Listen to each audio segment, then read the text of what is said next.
Welcome back to Amita's kitchen and life style. ಸ್ನೇಹಿತರೆ, ಇವತ್ತಿನ ರೆಸಿಪಿಗೆ ಬೇಕಾಗುವಂತ ಸಾಮಗ್ರಿಯನ್ನೆಲ್ಲ ನಾನಿಲ್ಲಿ ಜೋಡಿಸಿ ಇಟ್ಟುಕೊಂಡಿದ್ದೇನೆ. ಹಾಗಾದ್ರೆ ಬನ್ನಿ ಯಾವ ರೀತಿ ರೆಸಿಪಿ ಮಾಡೋದು ಅಂತ ನಾವು ನೋಡಿಕೊಂಡು ಬರುವ. ಬೌಲ್ ತಗೊಂಡಿದ್ದೇನೆ. ಅದಕ್ಕೆ ಈಗ 1 ಕಪ್ಪಿನಷ್ಟು ಕಡಲೆ ಹಿಟ್ಟನ್ನು ಹಾಕ್ತಾ ಇದ್ದೇನೆ. ಯಾವಾಗಲೂ ನೀವು ಕಡಲೆ ಹಿಟ್ಟನ್ನು ಜರಡಿ ಹಿಡಿದು ಹಾಕೊಳ್ಳಿ, ಅಂದ್ರೆ ಸ್ವಲ್ಪ ಟೈಮಲ್ಲಿ ಆಗಿದ್ರೆ ಅದು ಬೇಗ ಹುಳು ತರ ಎಲ್ಲ ಬರ್ತದೆ. ಅದ ಕಾರಣ ಚೆನ್ನಾಗಿ ಜರಡಿ ಹಿಡ್ಕೊಳ್ಳುವ.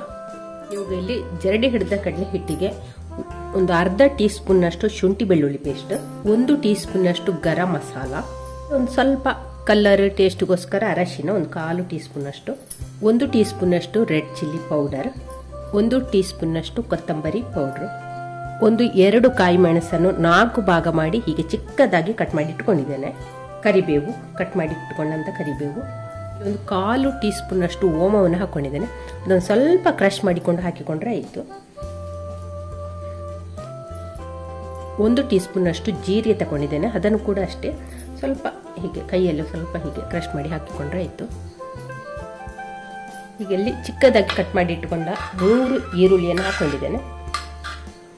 ಇಲ್ಲಿ ಉಪ್ಪನ್ನು ಕೂಡ ಸೇರಿಸ್ತಾ ಇದ್ದೇನೆ. ಒಂದು ಸಣ್ಣ ಸ್ಪೂನಲ್ಲಿ 1 ಸ್ಪೂನ್ ಅಷ್ಟು ಉಪ್ಪು. ಇವಾಗ ಅದಕ್ಕೆ ಚಿಕ್ಕದಾಗಿ ಕಟ್ ಮಾಡಿ ಇಟ್ಟುಕೊಂಡಂತ ಕ್ಯಾಬೇಜ್ ಅನ್ನು ಕೂಡ ಹಾಕಿಕೊಳ್ಳ. ಹಾಗೆ ಕಟ್ ಮಾಡಿ ಇಟ್ಟುಕೊಂಡಂತ ಕೊತ್ತಂಬರಿ ಸೊಪ್ಪನ್ನು ಕೂಡ ಹಾಕಿಕೊಳ್ಳ.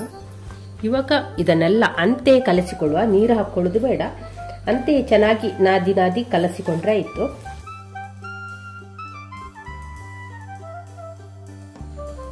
ಇವಾಗ ಇದಕ್ಕೆ ಒಂದು ಸ್ವಲ್ಪವೇ ನೀರು ಹಾಕಿಕೊಂಡು ಕಲಸಿಕೊಂಡ್ರೆ ಆಯ್ತು. ಒಮ್ಮೆಗೆ ನೀರು ಹಾಕಿ ಕಲಸೋದು ಬೇಡ. ನೀರುಳ್ಳಿಗೆ ಉಪ್ಪೆಲ್ಲ ತಾಗುವಾಗ ಉಂಟಲ್ಲ, ಬೇಗ ನೀರು ಬಿಟ್ಟುಕೊಳ್ತದೆ. ಅದ ಕಾರಣ ಒಂದು ಸ್ವಲ್ಪ ನೀರು ಹಾಕಿ ಕಲಸಿಕೊಂಡ್ರೆ ಆಯಿತು. ಇಲ್ಲಿ ನಾವು ಕ್ಯಾಬೇಜ್ ಮತ್ತು ಈರುಳ್ಳಿಯನ್ನು ಒಂದೇ ಹದಕ್ಕೆ 1 ಕಪ್ ಈರುಳ್ಳಿ ತುಂಡು ತಗೊಂಡ್ರೆ 1 ಕಪ್ ಕ್ಯಾಬೇಜ್ ಕಟ್ ಮಾಡಿದ್ದನ್ನು ತಗೊಳ್ಬೋದು. ಇಲ್ಲಿ ನೋಡಿ ಕಲಸಿಕೊಂಡಾಯ್ತು ಹಿಟ್ಟು. ನಾವು ಹಿಟ್ಟು ಇಲ್ಲಿ ಕಲಸುವಾಗ ಉಂಟಲ್ಲ, ಉಂಡೆಗೆ ಬರಬೇಕು ನೋಡಿ, ಈ ರೀತಿ ಬರಬೇಕು ಉಂಡೆಗೆ. ತುಂಬಾ ತೆಳ್ಳಗೆ ಮಾಡಿ ನೋಡಿ ಸ್ನೇಹಿತರೆ. ಕೊಬ್ಬರಿ ಎಣ್ಣೆಯನ್ನು ಕಾಯಲಿಕ್ಕೆ ಇಟ್ಟಿದ್ದೇನೆ, ಚೆನ್ನಾಗಿ ಕಾದಿದೆ. ಈಗ ನಾವು ಮಾಡಿಟ್ಟುಕೊಂಡ ಹಿಟ್ಟಿನಿಂದ ವಡೆಯನ್ನು ತಟ್ಟಿ ಇದಕ್ಕೆ ಹಾಕಿಕೊಳ್ಳುವ. ಇಲ್ಲಿ ಒಂದು ವೀಳ್ಯದೆಲೆ ತಗೊಂಡಿದ್ದೇನೆ ನೋಡಿ. ವೀಳ್ಯದೆಲೆಗೆ ಸ್ವಲ್ಪ ಎಣ್ಣೆಯನ್ನು ಹಚ್ಚಿಕೊಂಡಿದ್ದೇನೆ. ಎಣ್ಣೆಯನ್ನು ಹಚ್ಚಿಕೊಂಡು ಹೀಗೆ ನಮ್ಗೆ ಎಷ್ಟು ದೊಡ್ಡ ಉಂಡೆ ಬೇಕು, ಎಷ್ಟು ದೊಡ್ಡ ವಡೆ ಬೇಕು ಆ ರೀತಿಗೆ ನಾವು ಇದರಲ್ಲಿ ತಟ್ಟಿ ಹಾಕಿಕೊಂಡ್ರೆ ಆಯ್ತು. ವೀಳ್ಯದೆಲೆ ತಗೊಂಡು ಉಂಟಲ್ಲ, ನಮಗೆ ಸೈಜ್ ಒಂದೇ ತರದ್ದು ಸಿಗ್ತದೆ ನೋಡಿ. ಎಷ್ಟು ದೊಡ್ಡ ಸೈಜಿಗೆ ಬೇಕು ಹಾಗೆ ಸೈಜ್ ಹೀಗೆ ತಟ್ಟಿಕೊಂಡು ಹಾಕಿದ್ರೆ ಆಯ್ತು ನೋಡಿ. ಹೀಗೆ ಚೆನ್ನಾಗಿ ಬರ್ತದೆ ನೋಡಿ. ಎದ್ದು ಹೀಗೆ ತಟ್ಟಿಕೊಂಡು ಹಾಕಿದ್ರೆ ಆಯ್ತು. ಹಾಗೆ ನಾವಿಲ್ಲಿ ಒಂದು 2-3 ವೀಳ್ಯದೆಲೆಯಲ್ಲಿ ಮಾಡಿ ಇಟ್ಟುಕೊಳ್ಳುವ. ಇವಾಗ ನೋಡಿ ಇಲ್ಲಿ ವಡೆ ತಟ್ಟಿ ಇಟ್ಟುಕೊಂಡಿದ್ದೇನೆ. ಇನ್ನು ನಾವು ಇದನ್ನು ಒಂದೊಂದೇ ತೆಗೆದು ಕಾದ ಎಣ್ಣೆಗೆ ಹಾಕಿಕೊಳ್ಳಿ. ಎಣ್ಣೆ ಕಾದಿದಂತ ಚೆಕ್ ಮಾಡಿಕೊಳ್ಬೇಕು. ಯಾವಾಗಲೂ ಅಷ್ಟೇ ಎಣ್ಣೆ ಕಾದಿದಂತ ಚೆಕ್ ಮಾಡಿಕೊಳ್ಳ. ಇಲ್ಲದಿದ್ರೆ ಉಂಟಲ್ಲ, ಒಂದು ವೇಳೆ ನಾವಲ್ಲಿ ಹಾಕುವಾಗ ಅದಕ್ಕೆ ಕಚ್ಚಿಕೊಳ್ತೇವೆ, ನಾವು ಪಾತ್ರೆಗೆ ಕಚ್ಚಿಕೊಳ್ತದೆ. ನಾವು ಹಿಟ್ಟು ಹಾಕಿದ ಹಿಟ್ಟು ಉಂಟಲ್ಲ, ಪಾತ್ರೆಗೆ ಕಚ್ಚಿಕೊಳ್ತದೆ. ಎಣ್ಣೆ ಚೆನ್ನಾಗಿ ಕಾದಿದ್ರೆ ಸೀದದು ಎದ್ದು ಬರ್ತದೆ. ಈಗ ಎಣ್ಣೆ ಕಾದಿದೆ ನೋಡಿ. ಇವಾಗ ನಾವು ಮಾಡಿಟ್ಟುಕೊಂಡಂತ ವಡೆಯನ್ನು ಒಂದೊಂದೇ ಇದಕ್ಕೆ ಹಾಕಿಕೊಳ್ಳುವ. ಬೆಂಕಿಯನ್ನು ಹದವಾಗಿ ಕಾಯಿಸಿಕೊಳ್ಬೇಕು. ಇವಾಗ ಇದನ್ನು ಹದವಾದ ಉರಿಯಲ್ಲಿ ಇಟ್ಟುಕೊಳ್ಬೇಕು. ನಾವು ವಡೆ ಹಾಕುವಾಗ ಒಂದು ಸ್ವಲ್ಪ ಬೆಂಕಿ ಜಾಸ್ತಿ ಇರಲಿ. ಆನಂತರ ಉಂಟಲ್ಲ, ಹದವಾದ ಉರಿಯಲ್ಲಿಟ್ಟು ಮಗುಚಿ ಹಾಕಿಕೊಂಡು ಕಾಯಿಸ್ಕೊಳ್ಬೇಕಾಗ್ತದೆ. ಸ್ನೇಹಿತರೆ, ಇಲ್ಲಿ ನಾನು ಹಿಟ್ಟು ಕಲಸುವಾಗ ಉಂಟಲ್ಲ 2 ಟೇಬಲ್ ಸ್ಪೂನ್ ಅಷ್ಟು ಅಕ್ಕಿ ಹಿಟ್ಟನ್ನು ಕೂಡ ಹಾಕಿಕೊಂಡಿದ್ದೇನೆ. ಅದು ವಿಡಿಯೋದಲ್ಲಿ ಸ್ಕಿಪ್ ಆಗಿದೆ. ಹಾಗೆ ನೀವು ಕೂಡ ಹಾಕಿಕೊಳ್ಳಿ. ಅಕ್ಕಿ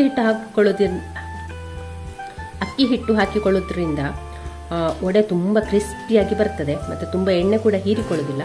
ಹಾಗೆ ನೋಡಿ ಚೆನ್ನಾಗಿ ಬಂದಿದೆ, ಕ್ರಿಸ್ಪಿ ಆಗಿದೆ. ಇಷ್ಟಾದ್ರೆ ಸಾಕು ನೋಡಿ, ಇಷ್ಟಾದ್ರೆ ಸಾಕು. ಇವಾಗ ಇದನ್ನೆಲ್ಲ ತೆಗೆಯುವ. ತಟ್ಟಲಿಕ್ಕೆ ಬರುದಿಲ್ಲ ಅನ್ನೋರು ನಾವು ಈಗ ಪಕೋಡ ರೀತಿ ಕೂಡ ಹಾಕಿಕೊಳ್ಬಹುದು. ಈರುಳ್ಳಿ ಪಕೋಡ ಎಲ್ಲ ಮಾಡ್ತೇವಲ್ಲ, ಅದೇ ರೀತಿ ಕೂಡ ಹಾಕಿಕೊಳ್ಬಹುದು. ಇದು ಕೂಡ ಸುಲಭವಾಗಿ ಮಾಡ್ಬೋದು. ನಿಮಗೆ ವಡೆ ತಟ್ಟಲಿಕ್ಕೆ ಬರುದಿಲ್ಲ, ಕಷ್ಟ ಆಗ್ತದೆ ಎಣ್ಣೆಗೆ ಹಾಕ್ಲಿಕ್ಕೆ ಅಂತ, ಈ ರೀತಿ ಕೂಡ ಮಾಡ್ಬೋದು ನೋಡಿ. ಇದು ಕೂಡ ರೆಡಿ ಆಯ್ತು ನೋಡಿ. ಚೆನ್ನಾಗಿ ಗರ ಅಂತ ಉಂಟು. ಅಕ್ಕಿ ಹುಡಿ ಎಲ್ಲ ಹಾಕಿದ್ದಲ್ಲ. ಇನ್ನು ಇದನ್ನು ನಾವು ತೆಗೆಯುವ.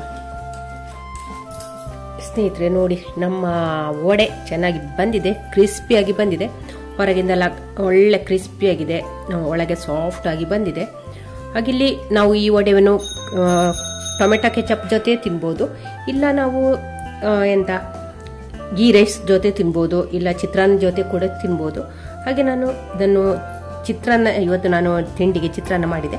ಹಾಗೆ ಚಿತ್ರಾನ್ನ ಜೊತೆಗೆ ನೆಂಚ್ಕೊಳ್ಳಿಕ್ಕೆ ಇದು ಒಳ್ಳೆಯದಾಗ್ತದೆ. ಹಾಗೆ ಇದನ್ನು ಮಾಡಿದ್ದೇನೆ. ನೀವು ಕೂಡ ಒಂದ್ಸಲಿ ಮಾಡಿ. ಹಾಗೆ ರೆಸಿಪಿ ಇಷ್ಟ ಆದರೆ ಒಂದು ಲೈಕ್ ಮಾಡಿ, ಶೇರ್ ಮಾಡಿ. ಚಾನಲ್ಗೆ ಹೊಸಬ್ರಿದ್ರೆ ಪ್ಲೀಸ್ ಸಬ್ಸ್ಕ್ರೈಬ್ ಮಾಡಿಕೊಂಡು ಚಾನಲನ್ನು ನೋಡಿ. ಥ್ಯಾಂಕ್ ಯು ಸ್ನೇಹಿತರೆ.